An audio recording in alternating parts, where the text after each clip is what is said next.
Bonjour tout le monde, me voici de nouveau avec Nathalie Candiolo, médecin généraliste avec une spécialisation en gynécologie. Tu travailles dans les PMI et dans les CMS.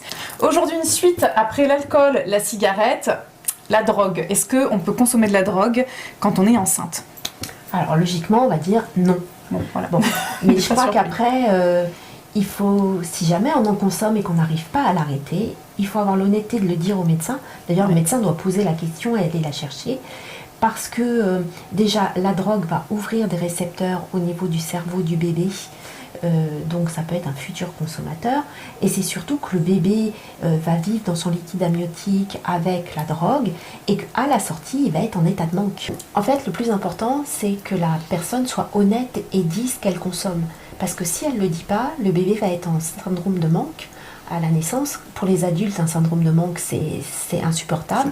Mais pour un bébé, c'est encore plus insupportable. D'accord. Et le pédiatre peut mettre un certain temps avant de comprendre qu'est-ce qui se passe.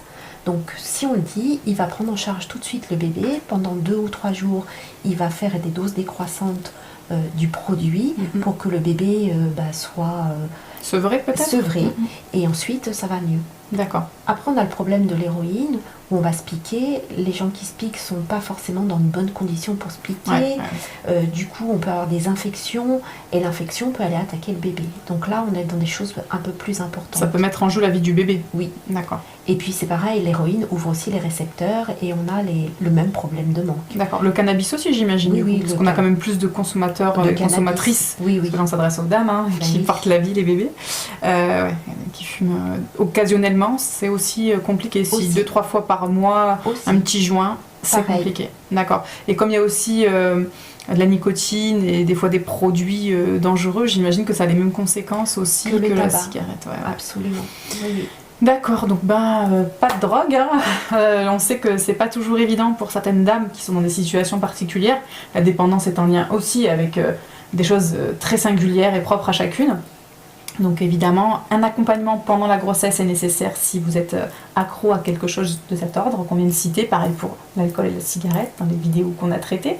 Mais voilà, la transparence, c'est ce qui vous aidera le plus possible à optimiser l'état de santé du bébé à la naissance et évidemment au cours de la grossesse. Parce qu'on essaye de ne pas être dans le jugement, mais dans l'accompagnement. Oui, faire au mieux. Et à ce moment-là, on peut proposer un accompagnement avec un addictologue, par exemple. Bien sûr.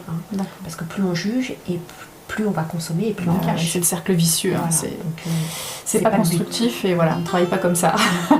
Merci beaucoup de nous avoir écoutés, et puis on vous dit à bientôt. À bientôt.